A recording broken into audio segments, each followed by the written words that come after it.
Mis amigos, continuamos en su programa Portafolio Económico. Esta semana, pues, el presidente y su cuerpo de staff anunció que ya próximamente presentará lo que es su propuesta de reforma fiscal. Este anuncio lo hizo el director general de presupuesto, el señor Presbó,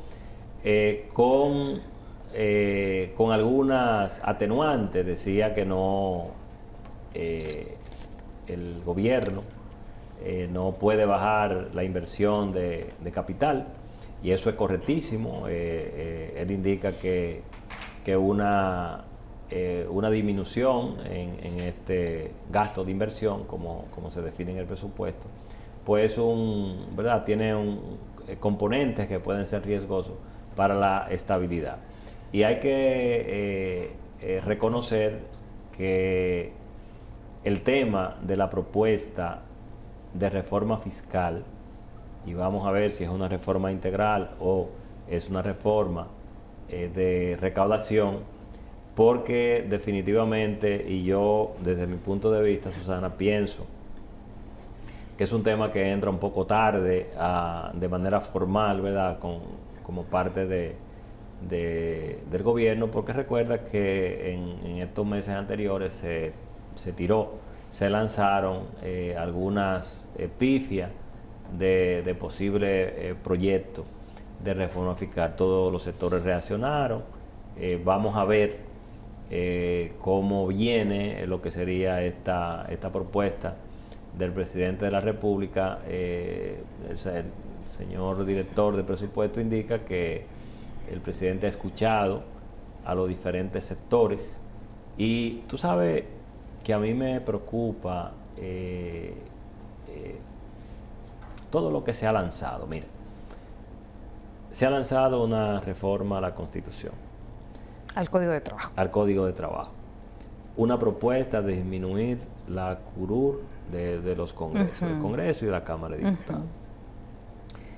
Y a mí... hay como mucho en el aire. Sí, y a mí me parece que es como una lanzada para bajar presión y negociar posiciones de la reforma fiscal. O sea, está bien, mira, no te voy a bajar a los diputados, o sea, me abandono de esa idea, pero apruébame entonces tal cosa.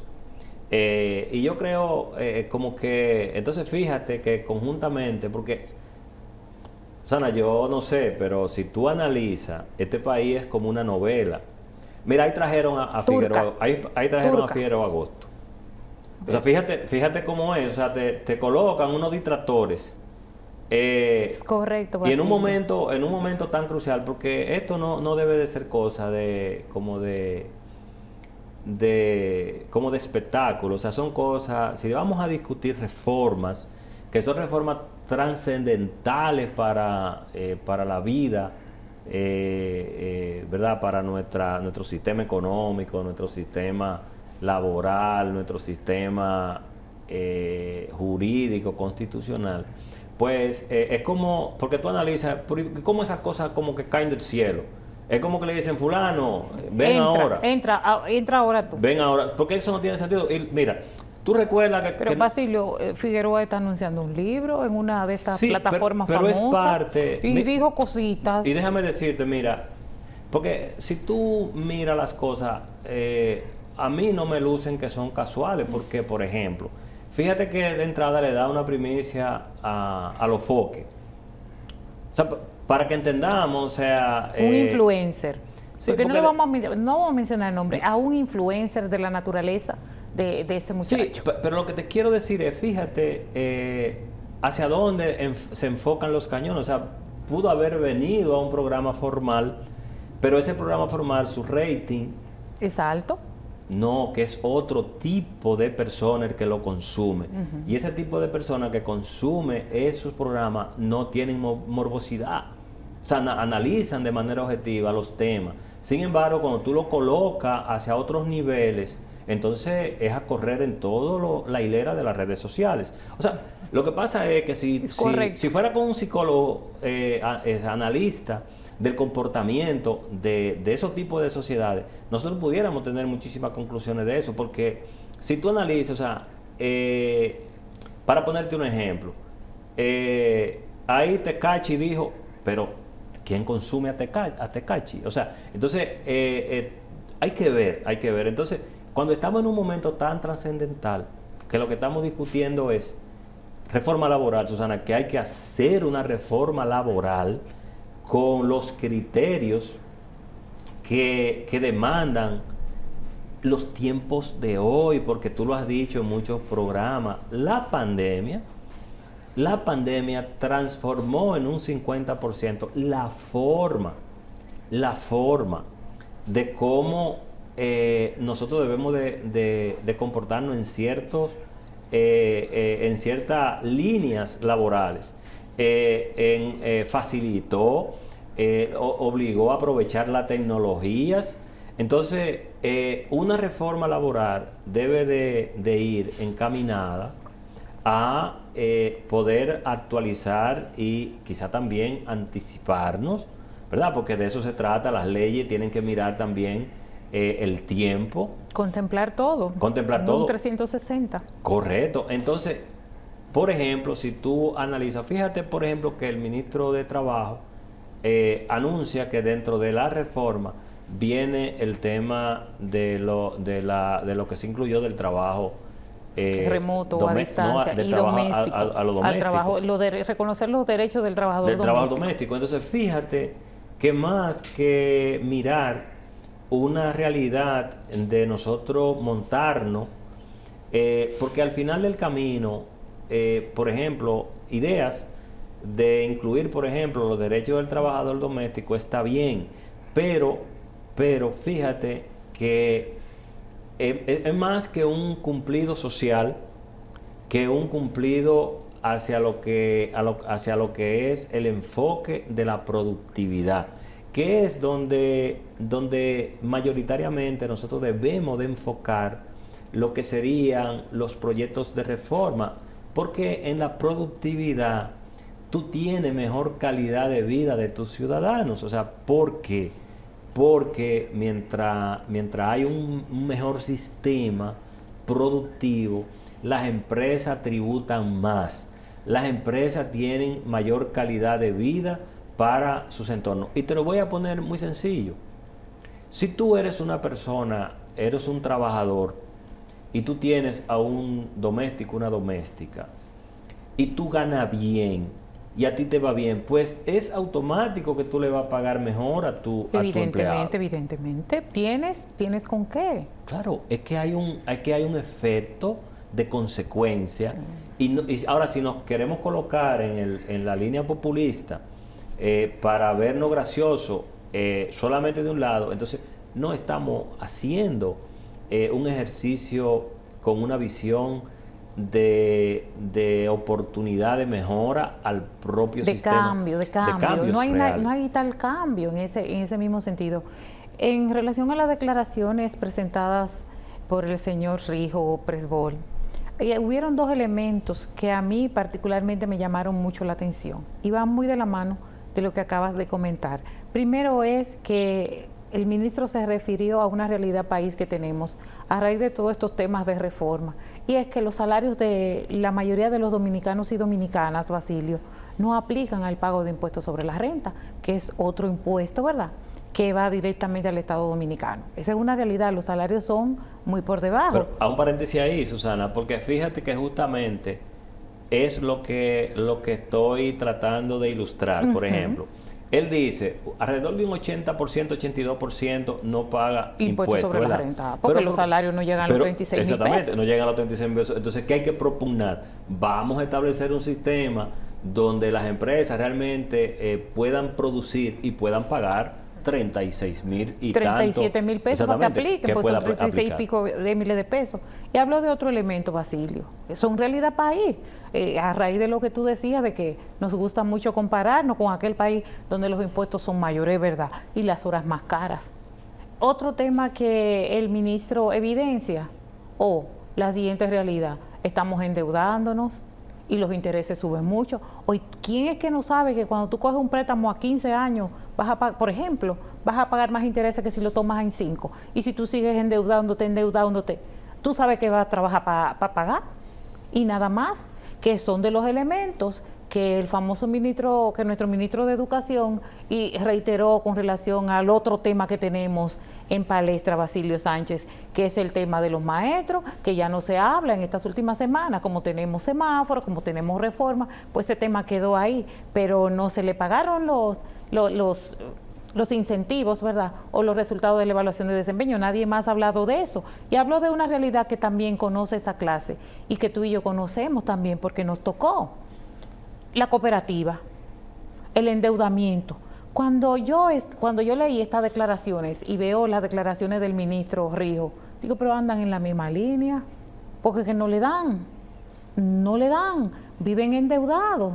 Entonces, ese es otro elemento que hay que echarle una mirada, porque el mismo Código de Trabajo establece que tú, Basilio, como empleador, no me puedes prestar a mí más de un 70% de mi salario, porque ¿con qué voy a comer? ¿Y cómo voy a llegar a producirte? Sí, pero tú decías algo, la realidad país que tenemos, fíjate. No es que si no cojo fiado no puedo sacar un apartamento. Correcto, que desde el punto de vista tú lo miras desde acá, vamos a suponer como el ministro de Educación lo ve desde ahí y dice, bueno, es que no cobran un peso porque todo lo dejan. Porque todo lo dejan en la cooperativa. Lo dejan en la cooperativa. Porque son vanidosos, porque son qué sé yo qué, y con qué como. Es que hay una realidad que es esa con la que el pueblo vive. Y yo te diría algo, al final, nosotros tenemos que hacer una parada como sociedad porque definitivamente que tenemos todas las condiciones país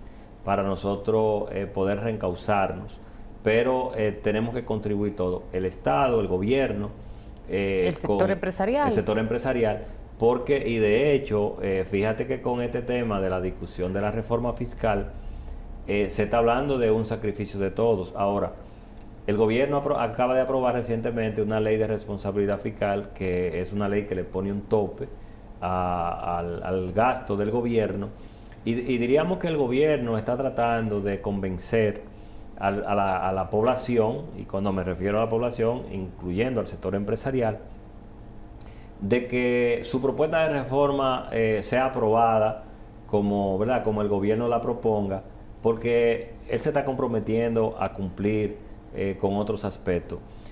Yo diría que es una gran tarea que tiene el gobierno de convencernos, ¿verdad? De convencernos como ciudadanos y sector empresarial de que el nivel de sacrificio que debamos de hacer sea tanto, porque hay un proyecto de país que hay que darle continuidad. Entonces, eso habría que verlo, hay que esperar el proyecto de reforma, porque la verdad, Susana, es que bajo el momento que tenemos, hablar de sacrificio. De más sacrificios, Basilio. De más sacrificio. Una cosa es sacrificio y más sacrificio. O sea, porque tenemos un momento de un verdadero sacrificio, nivel país completo, en todos los sectores.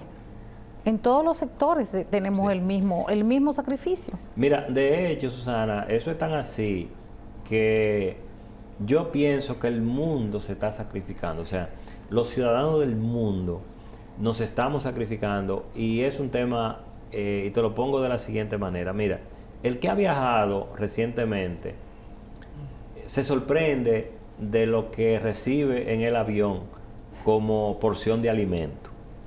Fíjate que los aviones están dando una fundita, sí, una fundita de platanito o de papita, que un niño de 2 años pide 3 más. Si tú pides otro, no, es que no te dan otro, es una.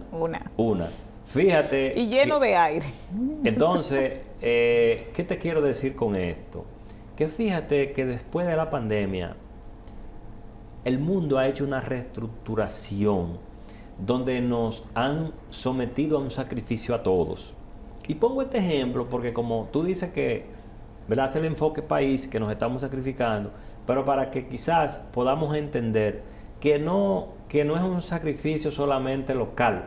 Estamos haciendo un sacrificio cada vez que nos movemos estamos, porque déjame decirte, Susana, y amigos televidentes, cuando tú recibes, por ejemplo, en una línea aérea, una fundita, ¿verdad? Un snap de un eso. snap con 10 hojitas. ¿Tú la contaste? Sí, son como 10, pero chiquitica, ¿verdad?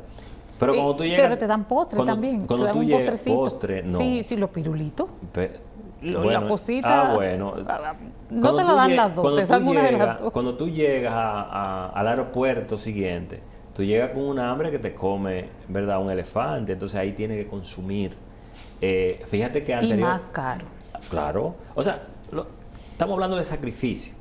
O sea, tú no tenías... Antes de la pandemia, tú viajabas, ¿verdad? Y fíjate que tú llegabas hasta tu destino final. Y te llevaba ese snack, incluso a veces sí, tú llevabas... de hecho, a veces te llevaba. Yo recuerdo que lo esperaba de una tía. Pero no, o sea, fíjate que tú llegas y normalmente tienes que detenerte antes de llegar al lugar a almorzar. O sea, porque tú que sales a las 7 de la mañana y llegas pasado al mediodía, ¿verdad? Al aeropuerto siguiente. A tu punto de destino. Evidentemente casi tú no te aguantas llegar a tu punto de destino final. Entonces, pero todo esto lo que quiero significar es que el hacer a tu presupuesto. Sí, sí, claro. Entonces, que sí. Y por eso digo que el mundo está sometido a un sacrificio. Y hablando de nosotros, ¿verdad? Del común, del ciudadano común, pues evidentemente sí está sacrificado, sí está asumiendo un gran sacrificio por lo que conversábamos. Sí, la clase media del mundo, porque es la misma clase media del mundo. En todos los países del mundo la clase media lleva una gran carga, porque ni es pobre y mucho menos es rico. Y entonces los salarios generalmente de esta clase pagan mucho más impuestos. Por ejemplo, en países como el nuestro, esa es la clase que paga impuestos sobre la renta, Basilio. Y por eso, y déjame decirte que el gran tema de discusión ahora en esta propuesta de reforma que vamos a recibir del presidente de la República, va ahora a estar en discusión de a quién le vamos a cargar más, si a ese común, a través de los impuestos indirectos como el ITEVIS y otro impuesto... los precios de los productos de la canasta. De la canasta y demás. O el selectivo al consumo, etcétera, etcétera. O se va a hacer entonces un híbrido donde entre el impuesto sobre la renta, el ITEVIS, algunos productos suntuarios, habría que ver. Pero ya vamos a analizar de manera puntual cuando tengamos el proyecto en la mano y así podemos entonces poder analizar con nuestros amigos televidentes y nuestros amigos que nos siguen en las redes la objetividad de esa reforma fiscal. Mientras tanto, nos vamos arriba y regresamos con el próximo segmento del programa.